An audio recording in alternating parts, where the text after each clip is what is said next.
one that we've been overly focused on, and rightly so. We're still having the conversation, the big question, declaring Galamsey area security zones. How is the government intending to go about this? And then the school placement challenges. Last week, we had one parent who my colleague Nura spoke to, asking the questions, where is the national learning? After 10 plus years, we haven't been able to fully address all of the challenges. That's also up for conversation this morning as well. Let me bring in my guests in the studio for the conversation. Obviously, Helen Apiampofu, a part of this show. But Mr. Philip Langdon is a communications team member of the Movement for Change. You're a member of the Movement for Change. You're not a communication team. Member.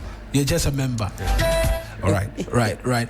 And then Dr. Samuelaya, as well as a presidential aide and a communicator for the government as well. Gentlemen, many thanks for joining us. Good morning. Thank you very much. How was the weekend? A good one? It was manageable. Manageable? Yeah. In what sense? So when you say manageable, for us here in Ghana, manageable more often than not connotes a lot of difficulties. Yes. So we are managing. Exactly. So if you say manageable, it connotes. I was mainly indoors. You like to be indoors over the weekends. Most of the time. Something I can share in as well. Mr. Langdon, how was it for you as well?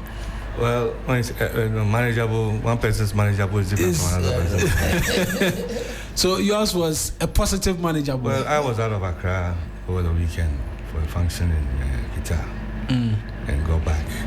So the weekend was generally eventful. Well, eventful and cool for me.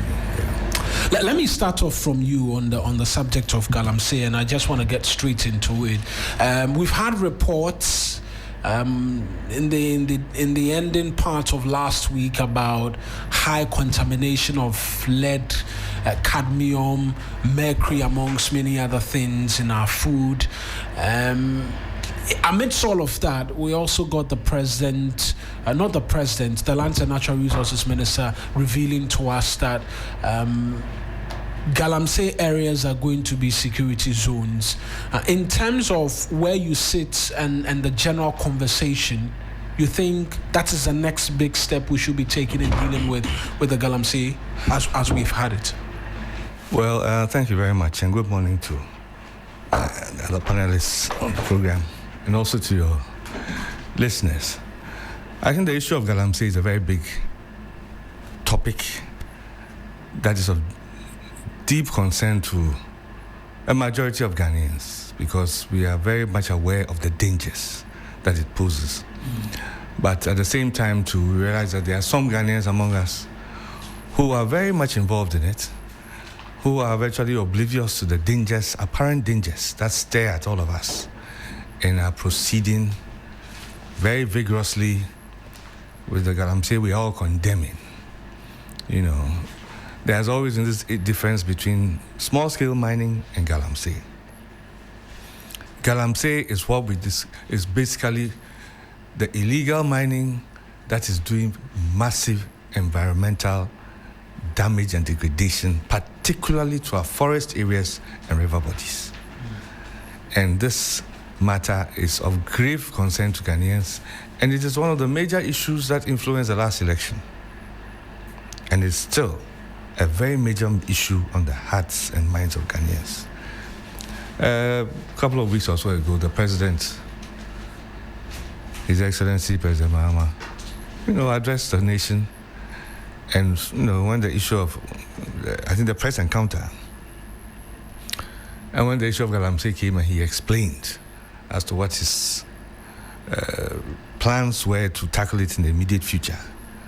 Although it sounded reasonable, it didn't go down well with the majority of Ghanaians, because Ghanaians were expecting something very drastic to deal with a very urgent problem. So, since then, we haven't heard much.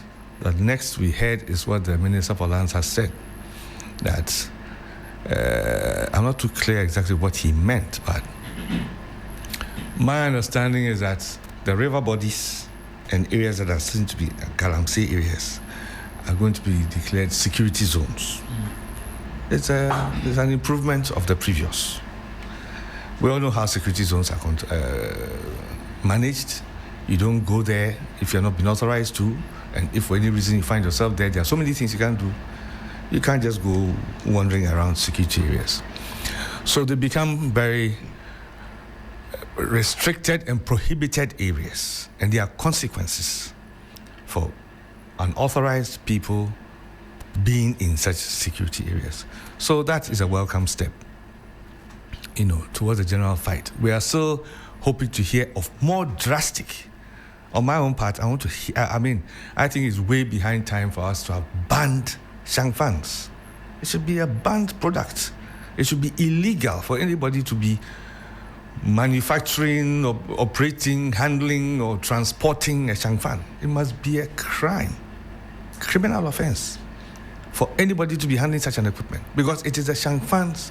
Yes, the excavators and other things are still there doing work, but the shangfans particularly are the ones that are doing the major damage to our water bodies. They wash the earth, they mix it with the chemicals and send it back into our water bodies. They put they as it were process the earth into very fine material that when it's suspended in water, it does not settle, and that is what pollutes the water. Our river bodies from time immemorial have always had sand and all kinds of things going into them, but they become sediment. They all settle at the bottom, and then they have the clear water on top. But this one, it pollutes it, and they add the chemicals to make it a deadly concoction, threatening human life, killing marine life, and poisoning our agricultural produce. So it's a very, very terrible development. And Ghanaians expect the president and his government to deal drastic, not come in, calmly explain to us, no. Ghanaians don't have time for that. And it will be good for His Excellency the President. To set up the other day, no other person than Dr. Cadman Mills, brother of the late President Mills, was actually criticizing or showing concern about the pace at which Galamsey was being dealt with.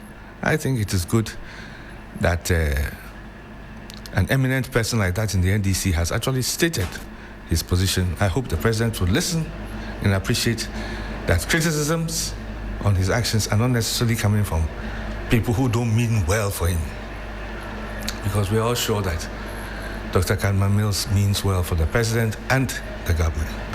So I think it's a good wake-up call, and I hope that we'll see more action from the president when he comes back, in addition to what the lands minister has said. As to the contamination to the food products, the agricultural products, that one is another matter altogether. Another terrible development. Certainly.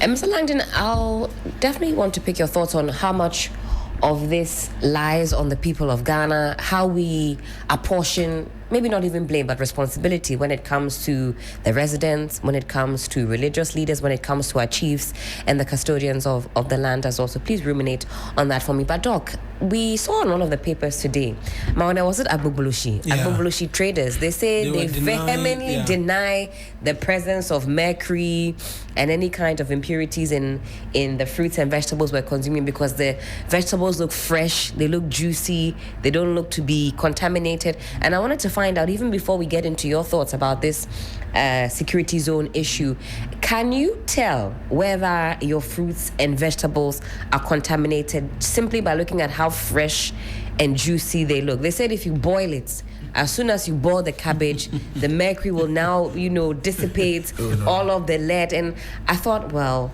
if this is what our market men and women are telling, we're in serious trouble. And I wanted, at least from that perspective, to lay that foundation. Can we really tell what we're eating by just looking? No. You certainly cannot tell.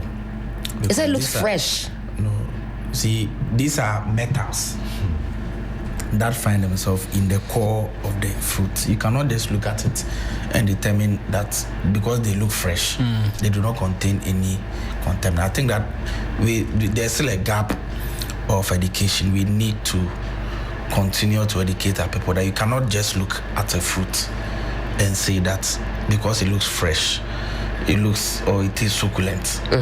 For that matter, it does not have any chemical in it. Other than that, I think that we are in big trouble if that is the perception out there. But you see, I don't know whether my substantive submission has started. I mean, even before that, how do we marry the two between trying not to be alarmist, but also drilling it home that we are not safe? Because I have fully accepted that I am drinking and eating poison. Have I taken it too far? Am I being alarmist, or is that the reality that we are eating and drinking poison? That means we are marching every day very quickly towards our grave. There's every reason for us to be concerned, looking at how things are going. It's been happening for a very long time. You understand the point I'm making? And so I agree with you when you say that should we be worried? We certainly need to be worried.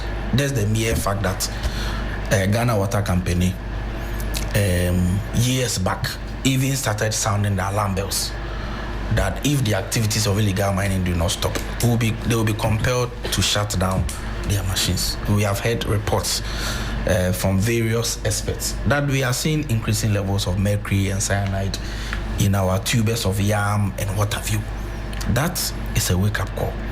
And I will be lying if I sit on this platform and pretend as if there's nothing going on. There's obviously something going on. If you look at my background, even as a doctor, how and what cyanide and mercury does to our system, those who get poisoned by mercury, all manifestations, respiratory system, renal system, they all cause kidney failures and what have you.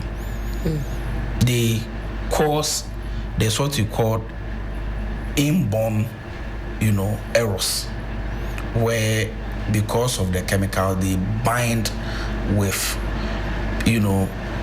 formation of newborn babies.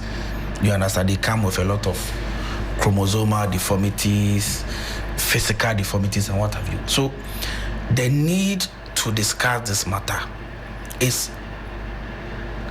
must not be lost on us, because everywhere you find yourself, in every situation you find yourself, water cannot be toyed with. Now it has gone from our water bodies to the food that we even ingest. That should be a wake-up call. And for me, there are a lot of people who have criticized the way and manner the fight against Galamsey has been over the years. For me, from where I sit, I think that even though people are not satisfied with the way and manner government is fighting the matter, but from where I sit and the information, you see, there's a lot of disinformation and misinformation around. But to be very honest with you, the fight against Galamsey presently has never happened in so many years. For now, we are seeing a coordinated, today as we speak, there are military men in 44 Galamsey hospitals. They are permanent. It's not like they go and come. They are permanent. We have been able to dismantle Galamsey cabals, heavily armed bandits who took over our forest reserves. In 2022, the military was withdrawn from our forest reserves. That's right. From that time to the time we came into power, there was no fight against Galamsey.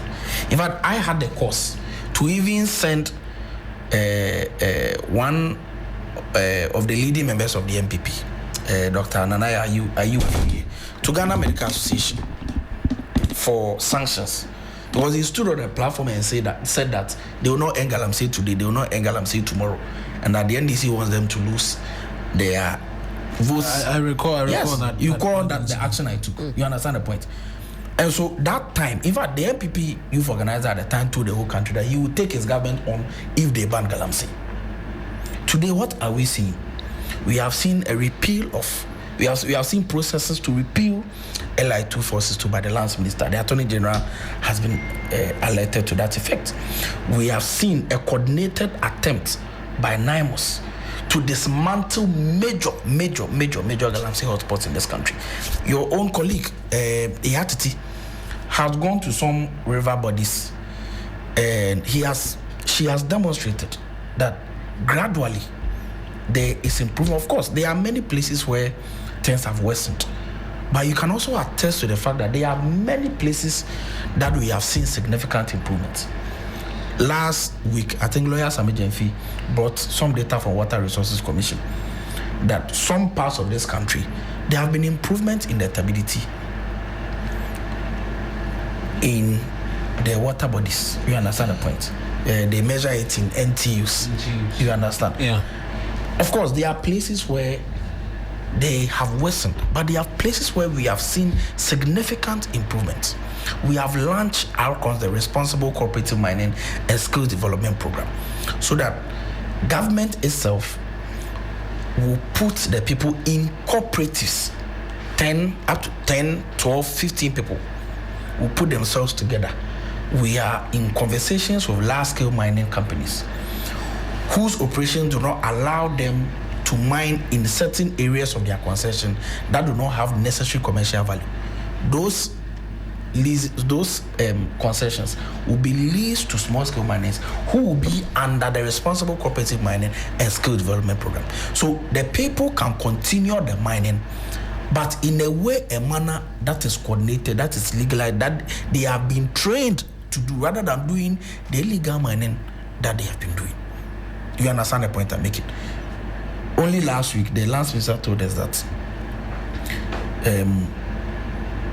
they have now declared that river bodies and forest reserves are now security zone. What is a security zone? And I want to differentiate this from a state of emergency. When you read Article 31 of the Constitution, a state of emergency means that the limitations of the president, as announced by the Constitution, has now been removed. And so the president now has unfettered power. He has the liberty. He has the liberty to give directions anyhow he wants. The president can say that no, because we are fighting Galamsey, nobody should comment on Galamsey activities. Because that would fall under the realms of a state of emergency. Yes. Nobody can criticize the government for its fight against Galamsey. Police and military should shoot people and kill them, whether you are just farming around the river body. Is that what a state of emergency would have meant? Yes. It means that laws are not working. The president... I mean, I know there's a suspension of laws and certain rights, but nobody can criticize the government. It's a state of emergency. The president the president gives direction as to how he wants. He prescribes it. He describes and prescribes how he wants the fight to be. And so if you have an undemocratic president, power-drunk president, a president who is knee-jerk,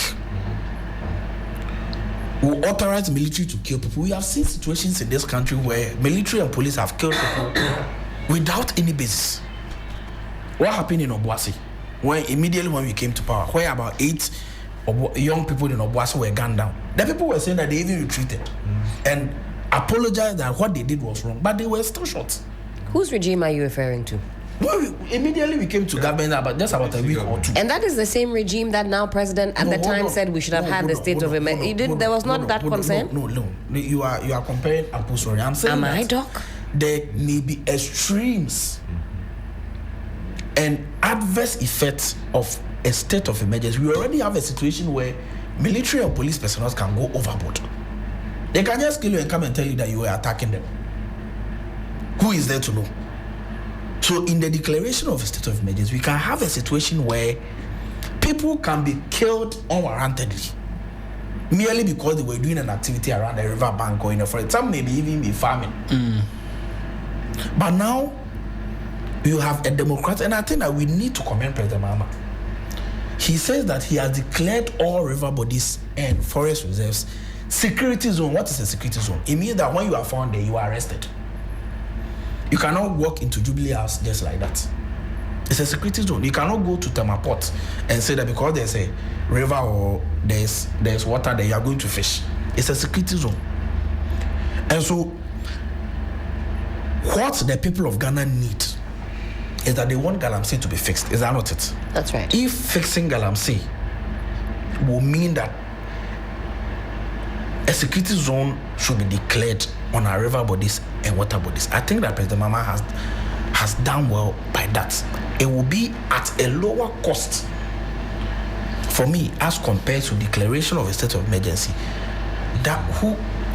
Which consequences may be in so many forms that may be unpalatable to the people of Ghana. You have a situation where military men or policemen will put the law into their hands and say that they will decide who to attack, who to shoot, and who not to shoot. They will come and tell us that now we are shooting only young people. We are not shooting the political people who are involved. So it comes with a whole lot of issues. And so for me, I'm happy that river bodies and forest reserves have been declared as security zones. It means that today, when you are found around a water body or a river body, you are arrested.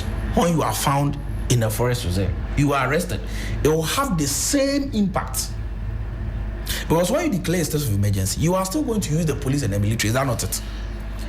When you declare a place a security zone, you will still use the same police and military. And so, of course, there are gaps. We agree that there are areas where government would have to intensify its fight. But we cannot also lose sight of the significant inroads that we have made. Right. 9 forest reserves have been claimed back from armed bandits. 44 Galamsey hotspots in this country have now have permanent military presence. We have seen how government is controlling the importation of even mining materials like excavators. How we are using geofencing and geo-tracking machinery to track the activities of mining equipment and how they come into this country. How licenses that were procured through illegal means have been revoked.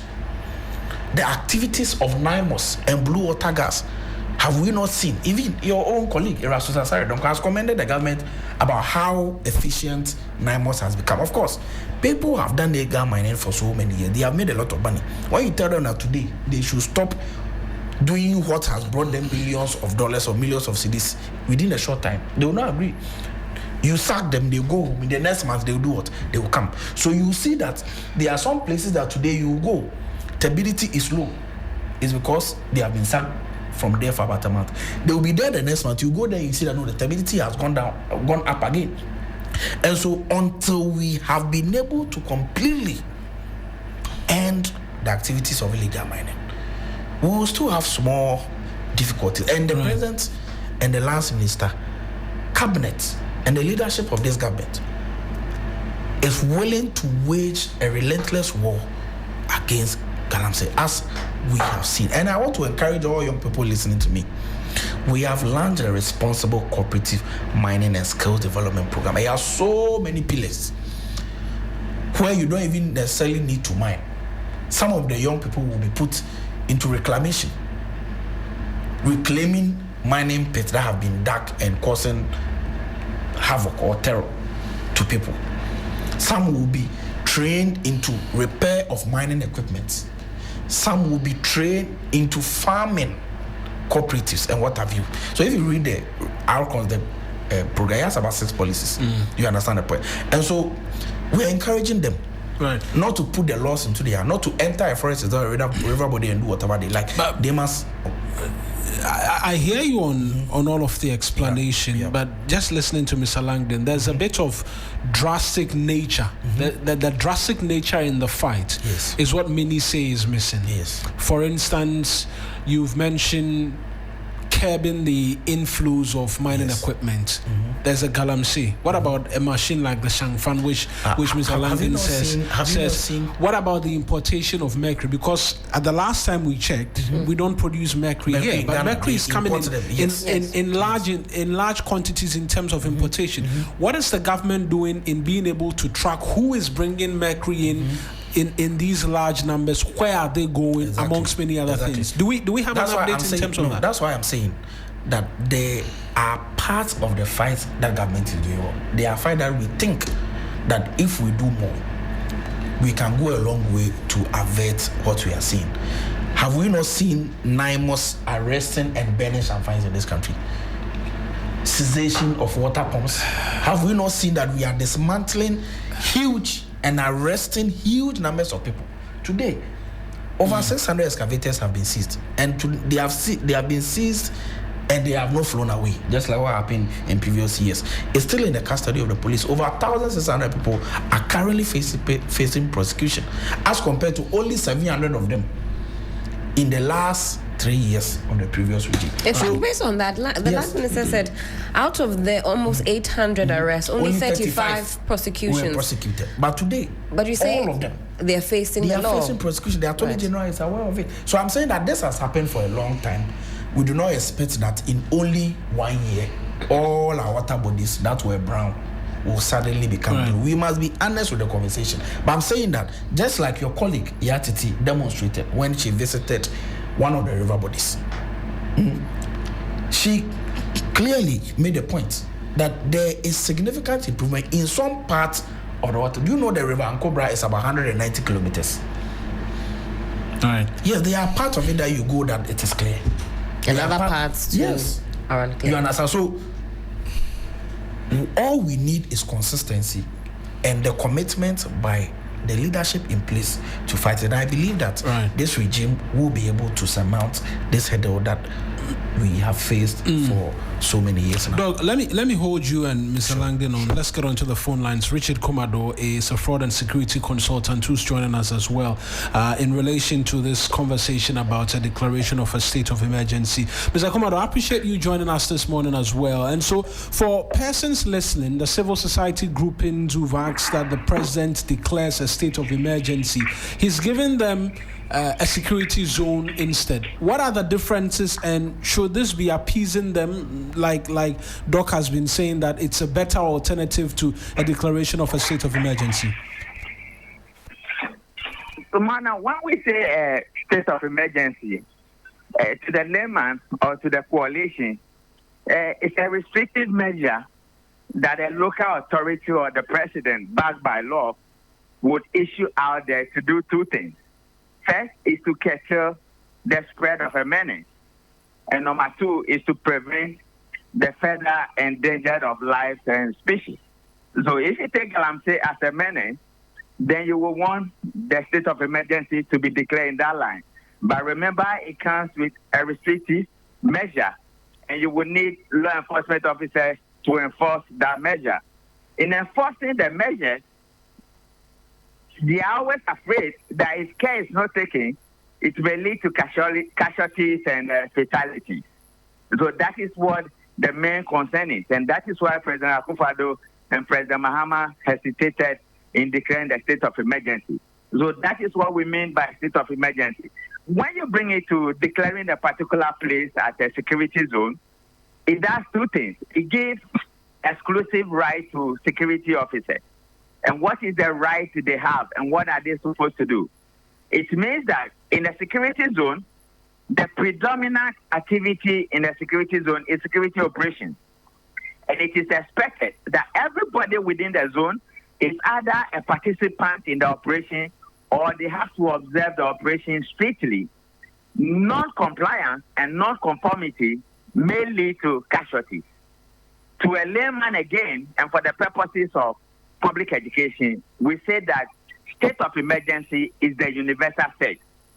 And the subset within the state of emergency is what we call a certificate of urgency and declaring a perimeter as a security zone. So if you watch it carefully, the clever approach the president or the state has adopted is to trigger the first one, which is to use the security zone perimeter approach. If they are facing difficulties, then they will come in with what we call coming under certificate of urgency, which together makes up the state of emergency we are talking about. So we are just triggering one of the layers out of the state of emergency. So you might not be entirely wrong if you are a layman to say that, yes, we have declared state of emergency, but we are just applying just one layer of what comes under. That's what we call a restrictive measure in that regard. And so we're in a state of emergency, only that it is just one leg. That's the explanation you're offering. Yes, a layman is not wrong to say that. Other than that, we can say that, yeah, we've triggered certain zones as a security zone. And the reason being that we want to give exclusive right to security officers, knowing that within that space, what pertains there is security operations. So when you take the water bodies, for instance, that's what I was saying, that the minister should have specifically named the water bodies. Because if you take Lake Volta or River Volta, they use it for fishing purposes. Which is exactly what I was coming. Which is what I was coming to, that in asking for a declaration of a state of emergency, these civil society groupings were asking that targeted areas, a state of emergency be declared in these targeted areas. What we're seeing is a blanket security zone covering on all of our water bodies and then our forest reserves. And these are places where people will go to for fishing, will go to and farm as well. And so then that becomes a challenge, and the concern of casualties will also come up again. Definitely. But has the minister come definitely to say that all water bodies have been declared as a security zone? Well, he announced the intention that at cabinet the president had moved the idea that was because it's a measure and there has to be lines in there that become the benchmark for which you can assess performance. So if you say all water bodies have been declared as a security zone and the perimeter is defined, anybody who wants to do any other activity on the water body apart from a security operation has to have permission from the security officers. And they have to go by strict measure, for which, if they do not conform, may lead to casualties or may lead to some high levels of discomfort. So the minister will have to be clear. For the forest, I can understand that we had 9 and the Galamsey came for 2. So once they give them exclusive rights, they will want to call off all the 9 and make sure that nobody gets involved and permissive restrictions will be effected in that regard. But whatever it is, the minister must come clear so that it becomes proper for people to benchmark the output of what will become the work they have done. Then people can use it for performance measure. Right. Let me just hold you, Doc. Do we have clarity on what's the declaration of a security zone is going to be? Because from knowing which areas, I believe that going forward, that information will be put out. But the plan or the intention has been put in place to do that around some river bodies where there is hotspot Galamsey activities in those areas. So we're hearing that the plan is going to come out fully, Mr. Commodore, shortly. But what will be your expectation of security personnel in these areas when this state, we're confusing the state of emergency with the declaration of a security zone. Zones have been declared. Yeah. Okay, so what I expect from them is to have a centralized monitoring system, a centralized communication system, a centralized evaluation system, and a centralized coordinating system. To the extent that they have been accused in the past that they have been compromised, it helps them in identify those who are eligible to be compromised, or when people have actually been compromised, they can easily pick them out of the place. Because if you look at what we are going to face, or what we are facing now, or what we have done, because Mineral Commission issues licenses and they do not have capacity to enforce compliance, you have the Gold Board, which also issue license to people who deal in gold. So Gold Board is not just to purchase gold and export same, but they are also interested in the source of the gold and the methodology and the approach and the technical abilities and the practices you have engaged in producing that particular good. And non-compliance could also lead to punitive action. So this is where we are. To get technically, when you look into the mainstream, you have the National Anti-Galamsey Task Force, you have the Gold Board Task Force, you have our brothers who work at the forestry. When they say something, they will say something. Then, of course, you have police who is in the front line for crime prevention. And to the extent that Galamsey is a crime, they will be the frontliners when it comes to, when people have been arrested or they themselves are arresting people directly and prosecuting them, or preparing the docket for the Attorney General. So you have a whole lot of people within the chain of a task force.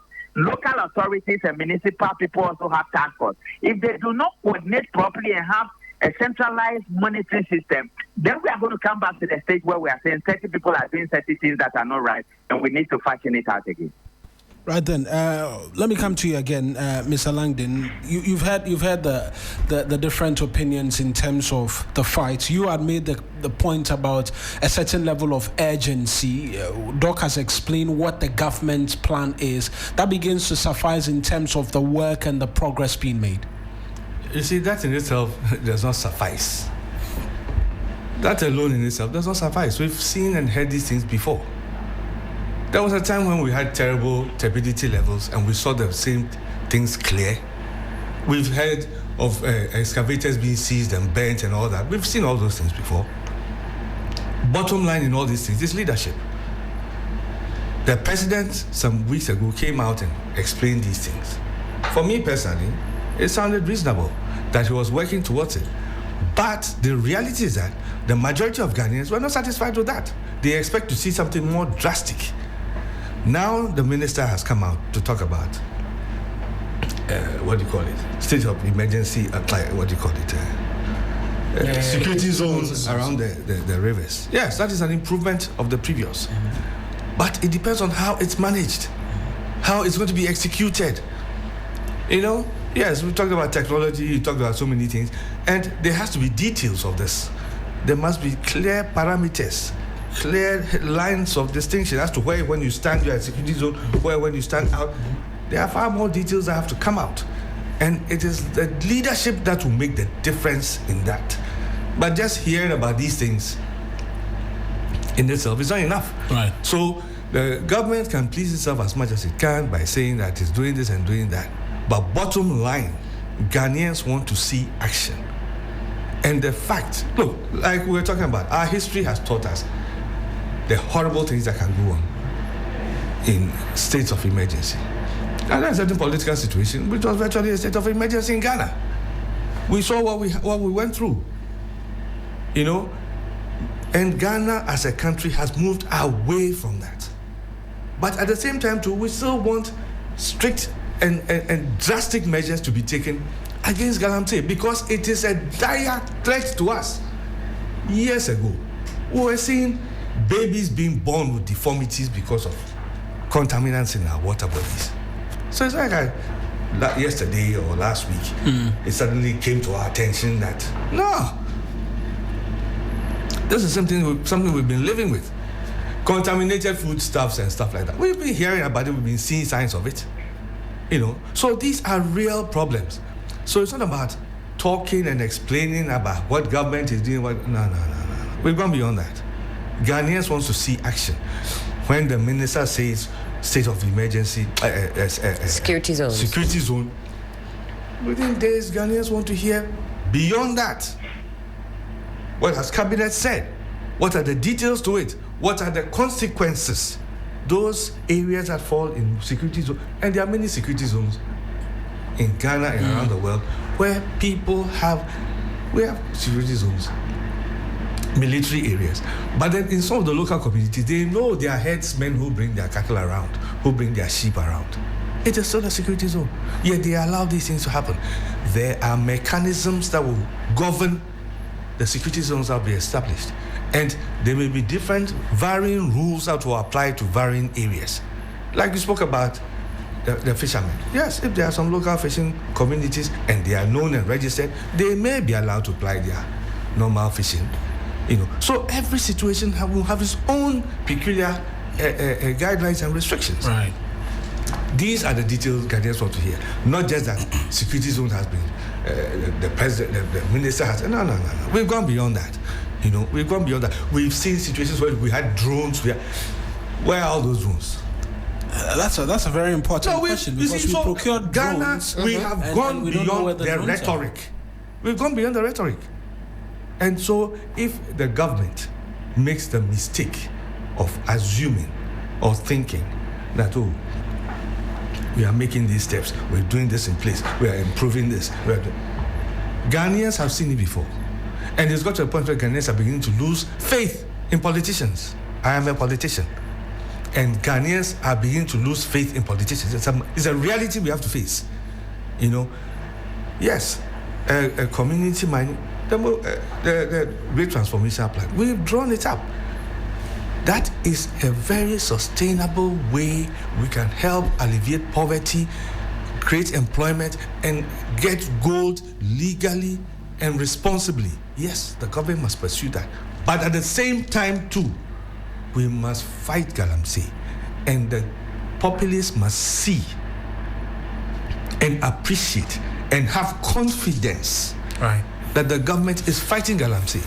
Because if that is not done, and you see, this issue about this, you're asking about. I wanted to, and let me flesh out that question, please, Mr. Langdon, because we agree everything rises and falls with leadership. Yes. But in the Galamsey ecosystem, if you were to apportion it by way of percentage, the chiefs, how complicit are they? Yes. We as a community, but what the traders say, if the thing looks juicy, well, let's eat it because there's nothing going on. We as a people, do we really frown upon those who are making illicit gains from doing some of these illicit activities? How do we also, take responsibility for what is going on, or is it all to do with government? It's not to do with government. It is to do with leadership. At the moment, what about leadership in Ghana? It is President John Dramani Mahama. He's the President of the Republic. He is the first citizen from whom we expect leadership. Leadership, he should inspire the leadership that will run through. Even the kind of leadership that journalists and media personalities would deploy in the fight. Talking about these traders, these abolitionary, remind them that when you see any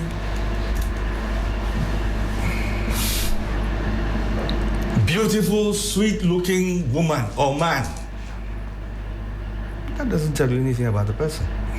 There's a doctor sitting right here. Doesn't say anything. That person could be as contaminated as hell.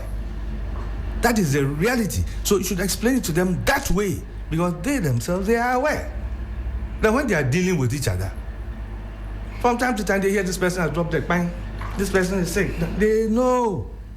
It is the same thing you should explain to them. That's the same way they see their vegetables. They may appear juicy and whatever. It is not all. So, you see, we must break things down to people's level. That is how you fight Galamsey. That's how you fight. And you see, when you bring such messages down to the people in the communities, to the traditional authorities, you find out how many people wake up in the morning and want to go into that Galamsey site and go and pollute the water. Depend on how you send the message, how the leadership you give. Why did Ghana achieve so much in the 7 years of Kwame Nkrumah? It's a leadership. It's a leadership. Right. So at the end of the day, let us not make mistake. Yes, we made some progress, but Ghanaians have seen it before. Ghanaians have seen it before. Right. I'll have you come in, but there's an inset of the Agric Minister as well, which I want us to just bring it into this Galamsey conversation. He's been speaking as to some persons within who are negating the government efforts in dealing with Galamsey. What is it within the government? That's the big question. Some of our people are conniving with the illegal miners. How can you eat? I don't know if it's the people within the government, or he's referring to persons within the localities who are aiding. It could cut both ways. Or those that even hold the hand of persons some of and bring them in as sometimes the Chinese who don't know because they don't know the mining they don't know Abrewan crime. Yeah. Exactly. But they go and they find their way there. And I'm so happy you've mentioned Abrewan crime. Because you busted the police and took out the. Never happened. You see, and before I even get to, let me talk about the agreement. You see, I've not heard or I've not seen the video, and I don't know exactly what it means that some of our people, it may be some of our chiefs, some of our young people, some of our stakeholders. But in this current situation, the first line of thinking will be his. Oh no!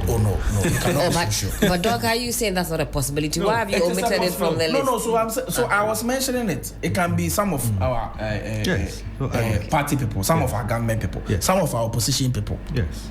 Any stakeholder that has something to say, has some influence in any part of this country can be part. So I'm not able to discuss this matter because I don't even know what the agreed minister meant. Maybe he meant well. Definitely, this is a concerned Ghanaian politician and a citizen who thinks that people are not helping the fight the president is waging against Galamsey. So that's something little I say about it. You see, I hear people say that we have seen this fight before. Mr. Landon, there has never been a genuine fight against Galamsey in the previous government. Never. It was a charade. Just like Professor Frimpong Boateng made it clear in a 37-page Professor Frimpong Boateng report. But if I may just come in. No problem. Me. I defended the actions that were taken initially to fight Galamsey. Yes, but okay. You make the point. I defended because everything pointed out to the fact that it was a very determined and focused fight. And when you have somebody like Professor Frimpong Boateng handling that, I mean, how many more better people can you get? But later on, we saw what happened. It is the same caution I'm giving. I'm not saying things are not happening or things are happening. I appreciate it. Better is the end of a thing than its beginning. Yes. So let us. That's why I'm just saying that everything you are saying right now, Dr. Cadman Mills knows what you're saying, but he still found it necessary to caution. So it is for you to take that advice.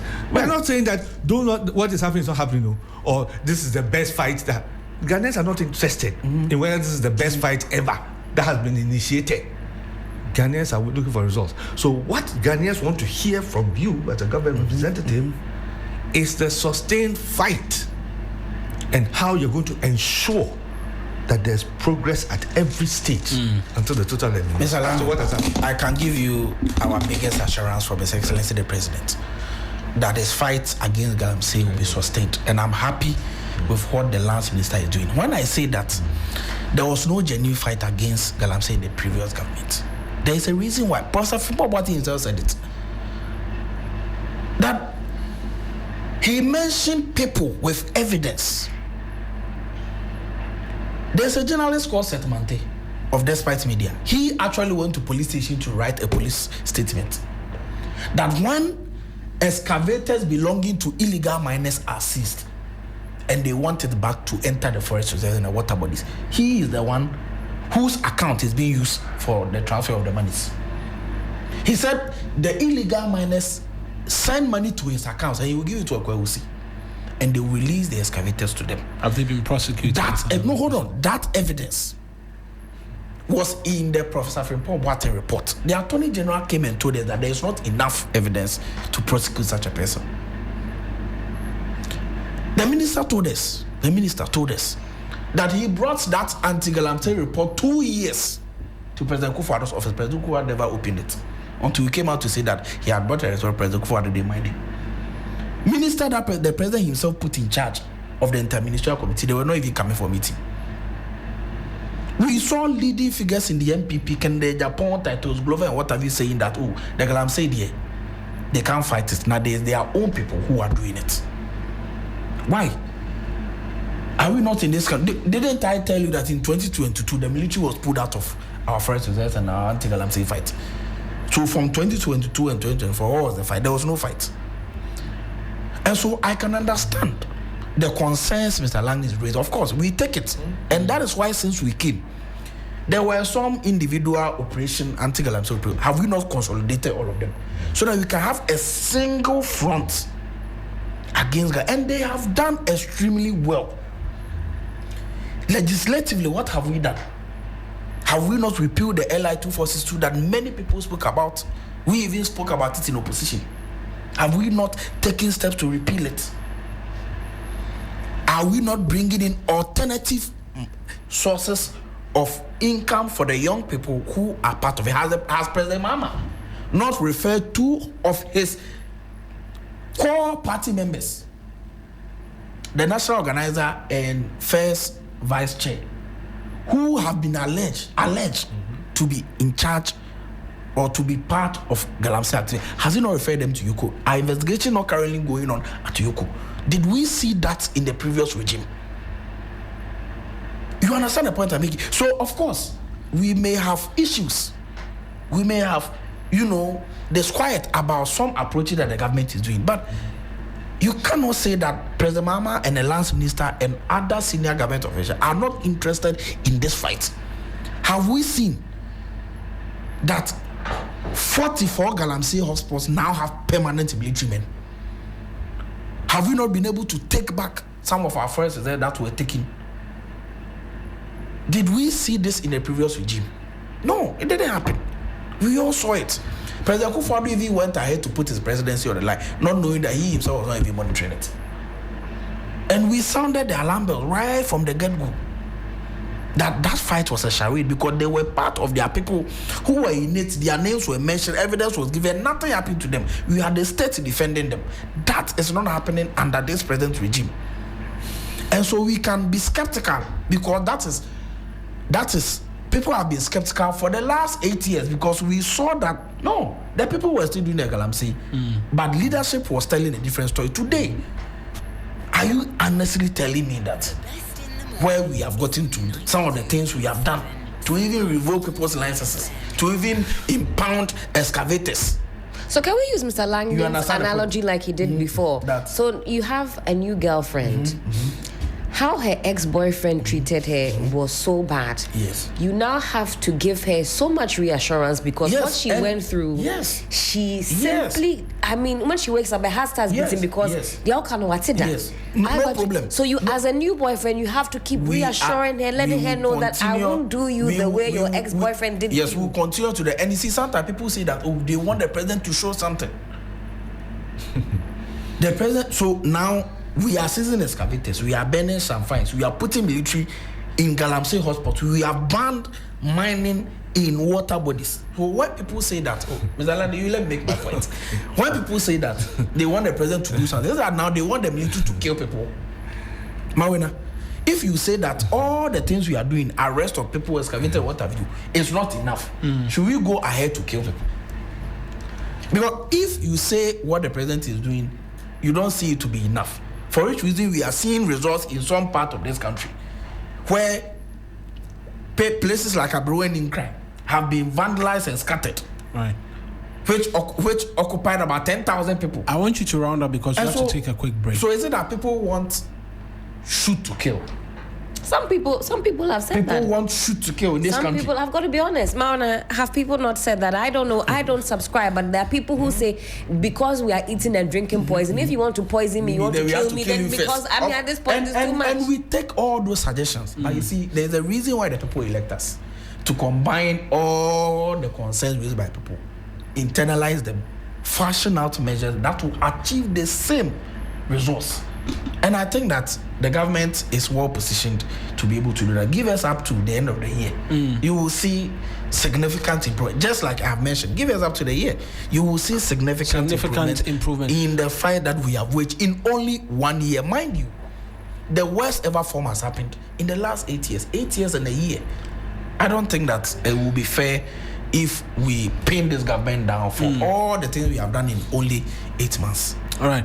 I'll just take this quick break. When we return, I'll just round up comments quickly, and then we'll touch on our second subject on the school placement just briefly before we wrap up on the conversations. We're back after these.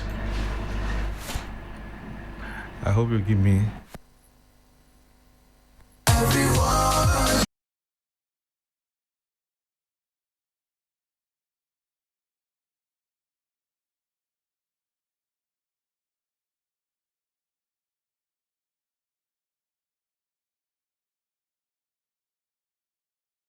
purchase your tickets or go to the luckiestafrica.com, hit community tickets, and pick your lucky number. Or let the system do its magic. Choose how much you want to spend from 1 to 5,000 Ghana cedis. You can even buy a ticket for someone else. Be someone's hero. Payment? Easy. Mobile money in Ghana or card if you're international.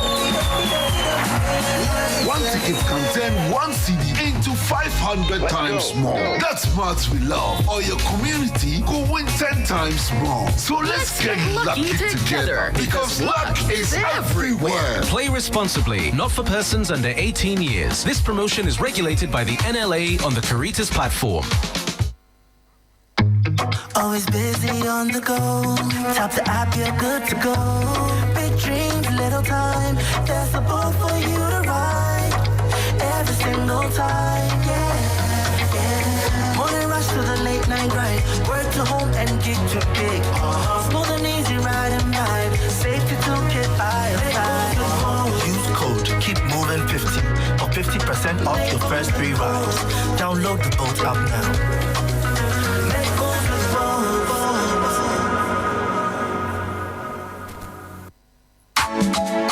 Here is a special announcement from the Ghana Health Service to the general public on the outbreak of Mpox, formerly known as monkeypox. Mpox, which is caused by the Mpox virus, can be transmitted from animals to humans as well as from human to human. Infection can occur through a bite, scratch, or handling of an infected animal or its body fluids. The virus can also spread from one infected person to another through droplets when talking, breathing, coughing, or sneezing at close range, and skin-to-skin contact with a rash or lesions, sex, kissing, and mouth-to-skin contact of an infected person. Additionally, it can also spread through direct contact with contaminated personal items such as bed sheets, linens, clothes, towels, combs, brushes, or hair clippers. Mpox can also be transmitted from a pregnant mother to her unborn baby. Symptoms of Mpox include rashes on the face, palms, soles of the feet, mouth, throat, eyes, or groin, as well as fever, headaches, chills. He passes to his teammate. This is Ezzedine. Ezzedine! Oh! A goal! Rounds the keeper! Goal! Goal! Goal! What a time to strike for the University!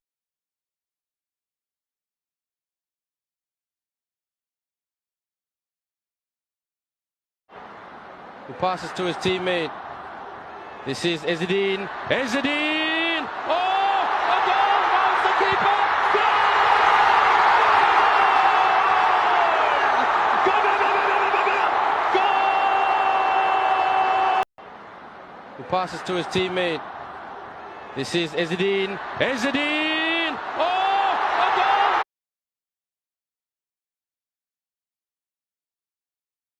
Conversation. And Mr. Langan, I'll just have you round up for us quickly so that we can move on to the subject matter on SHS placement, just briefly.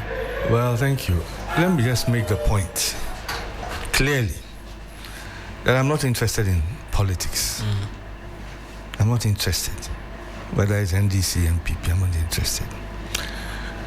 My critique on this matter, and when I say it, I'm not referring to the last 8 years, what the last government did and that kind of thing. Ghanaians have seen hope, especially from a new government. Hope. And then along the way, you see a total derailment of that hope. Yes, today it is good to condemn the previous government about how the Galamsey fight was handled and how the government never, in your own words, had any commitment to fight it. Tomorrow, somebody might say the same about another government. That is not the kind of conversation I'm interested in. The reality and the truth is that, yes, there was positive action taken, positive steps were taken, and we saw the positive results. We all still continued and saw the eventual consequences, which were far worse than before. So my point is that, yes, the president at his press briefing explained the steps he was taking. Right. I, on my part, sounded reasonable. The fact still remains that Ghanaians expected far more. The minister has come out, made other steps. Yes, it is true. Efforts are being made. It is part of our responsibility to ensure that we keep them on their toes to do the best thing. Right. Of course. It is also the truth that in the very recent past, we've seen communities stand up against military men. When they sent military men to go and fight Galamsey, the community stood up against them. And in some cases, they had to, with good reason, retreat because they knew that the consequences might not be the best. Right. These are the realities we are in. Yeah. So, for me, it's not about somebody trying to give this government a hat. No way. It's about the government doing the right thing. And all of us recognizing what the problems are. Right. And dealing with it in a way that will benefit all of us at the end of the day. Right. Not politics. Mr. Langdon, thank you. Let me bring in Doc now. And just before I bring you in on the placement issues, because we have to just switch quickly, I want us to hear from one parent last week who was complaining bitterly about the challenges in being able to place the award. Let me first say I'm highly disappointed. The reason being that with this placement issue started over a decade ago. We should have learned something from this. We are still repeating the same mistakes. I have to be at the workplace, but see where I am today, just because I want to make a simple correction. I've been here since morning. I was here yesterday. The last time I was here, nothing has been done. I've not been attended to. So I'm asking, what is going on? When are we going to learn to make corrections to what we've been doing in the past, which all of us know is not proper? And that's my worry. So instead of being at the workplace, I'm here. I've not been attended to. I have to be here. I don't know when I'm supposed to leave here. Whether I have to come back here again tomorrow, I don't know. Have you joined the queue? I've joined the queue. I was told we need to write our names. I gave my name out yesterday. I came here today in the morning. I met one lady who said she's the secretary to the deputy minister. Up to now, my name has not been mentioned. A gentleman was mentioning names. I was thinking that because I was here yesterday and I submitted my name, he's going to mention my name. He has not mentioned my name. So what exactly is the problem with your ward's placements? What exactly is the problem? The school giving. The person is in Accra, and we have placed the person in the school in one of the Ashanti region, a day student. It's not possible. So that's a parent, Doc. 10 years plus, it looks like we're not learning anything. Persons are having to have some of these challenges. A female child placed in a day school in the Ashanti region means that dad will have to go and rent, and a 15-year-old will need supervision. And these are some of the challenges that come up every year and looks like it's not going away. Of course, it's a system. It's a system that is being controlled by human. Everywhere around the world, there are major difficulties with some of these systems. Until we have been able to fix it, there will always be issues. Even in advanced countries that have superior technologies, they still have... But 10 years is a long time. Oh. Yes, granted you were not there. Yes, I agree. You see, all the concerns the parents raised are legitimate concerns, and we agree with it. But I heard what he said. He didn't say that when he went there, the system was not able to help him. He's not been helped. That's the last time we checked. He had not. But he was in a queue. Yeah. Yes. Nobody wants to be in a queue. I will not be happy if I'm in a queue.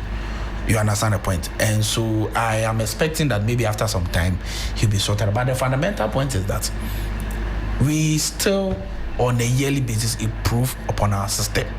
Years back, you could not choose a certain number of schools. Now you're able to choose certain number of schools, the courses and what have you. At first, it was you go to the school to write entrance. That is not it. Now it has changed. Gradually, we will get to where we are expecting to be. Except that the improvement and progression has been slow, and we all agree with it. This year's own is way improved upon last year's own. You know that some time ago, there were allegations that people had to bribe people and pay. Today, just a mere allegation that people are taking money. National security has swooped in Education Ministry has looked into locate exactly where people have to pay money to get placement. You understand the point? It's not happening under this present circumstances. So it is one improvement, except that there are other improvements in several aspects of it that need to be done, and I am in for it. It is regrettable. We apologize on behalf of government to the parent that has to go through these difficulties to ensure that the child is placed at the right school for him to be able to take care of him or her. And so we regret that and we apologize for that. Going forward, we'll put in place measures to be able to address it. Mr. Langdon.